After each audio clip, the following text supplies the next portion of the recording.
Brother, நீங்க இப்ப சொல்லலன்னா எனக்கு விஷயம் தெரியாமலாம் இருக்க போறதில்ல. காவேரி கிட்டயோ இல்ல யமுனா கிட்டயோ நான் போய் இத பத்தி கேட்க தான் போறேன். சரி, அதுக்கு முன்னாடி உங்ககிட்டயும் ஒரு வார்த்தை கேட்கலாமேன்னு கேட்கிறேன்.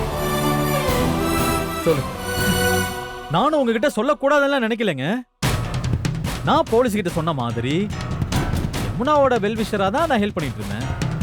அத அவ காதலா நினைச்சு கன்ஃபியூஸ் ஆகி இந்த அளவுக்கு கொண்டு வந்து விட்டுட்டா. என்ன பிரதர், ஹாஸ்பிட்டல்ல போய் காமெடி பண்ணிட்டு இருக்கீங்க? ஹெல்ப் பண்ணதுக்கும் அப்படியே லவ் வந்துருமா? அதுதான் பிரதர் என்னோட கொஸ்டினும். யமுனா நான் பண்ண ஹெல்ப் எல்லாம் தான் லவ் நினைச்சிட்டு இருக்கா. இதோ இப்ப நீங்க சொன்னீங்களே யமுனாவோட லைஃப்ல உங்களுக்கு அக்கறையும் பொறுப்பு இருக்குன்னு, அதை எதை வச்சு சொன்னீங்க? காவேரியோட தங்கச்சின்றதுனால தானே?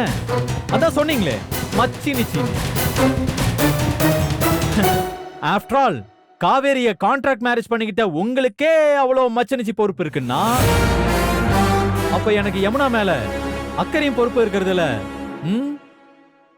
தப்பு இல்லையே. நானும் காவேரியோட தங்கச்சின்றதுனால தான் ஹெல்ப் பண்ணிட்டு இருந்தேன். எனக்கு அந்த பொறுப்பு உங்களை விட ஜாஸ்தி இருக்குன்னு உங்களுக்கே தெரியுமே ப்ரோ.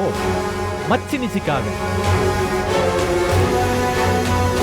ஆனா என்ன உங்களால வெளிப்படையா சொல்லிக்க முடியுது, என்னால முடியல. அது ஏன்னு மத்தவங்களுக்கு வேணா தெரியாம இருக்கலாம், ஆனா தெரியும்ல. கான்ட்ராக்ட் மேரேஜ் இந்த விஷயத்தை என்கிட்ட சொல்லி நீங்க தானே ப்ரோ காவேரிக்காக வெயிட் பண்ண சொன்னீங்க. நான் பண்ண முட்டாள்தனம், அவசரப்பட்டுட்டேன். காவேரிக்காக நான் வெயிட் பண்ணிட்டு இருக்கேன்றது தெரிஞ்சும் நான் ஏதோ யமுனாவை லவ் பண்ணி ஏமாத்திட்ட மாதிரி ஒரு மைண்ட் செட்டை வச்சுக்கிட்டு நீங்க என்ன கொஸ்டின் பண்றது எனக்கு அது நல்லதா படல பிரதர். ஆச்சரியமா இருக்கு நீங்க கேக்குறது.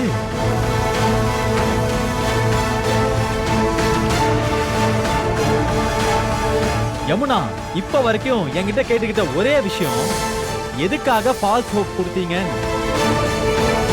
ஆக்சுவலா இந்த கான்ட்ராக்ட் மேரேஜ் பத்தியும் நீங்க என்கிட்ட வெயிட் பண்ண சொன்னதை பத்தியும் நான் ஓபனா யமுனா கிட்ட சொல்ல முடியுமா சொல்லுங்க? இப்பவும் கான்ட்ராக்ட் பத்தி தான் பேசிட்டு இருக்கீங்கல்ல, அப்புறம் எதுக்கு எனக்காக இங்க வந்து நிக்கிற மாதிரி பேசணும் நடிக்கணும்? நான் இது எல்லாத்தையும் யோசிச்சு இன்னொரு பக்கம் யமுனாவை அக்செப்ட் பண்ணிட கூடாதுன்னு ஏதோ பேலன்ஸ் பண்றதா நினைச்சு நான் யமுனா கிட்ட எனக்கே தெரியாம ஒரு நம்பிக்கை கொடுத்துட்டேன்.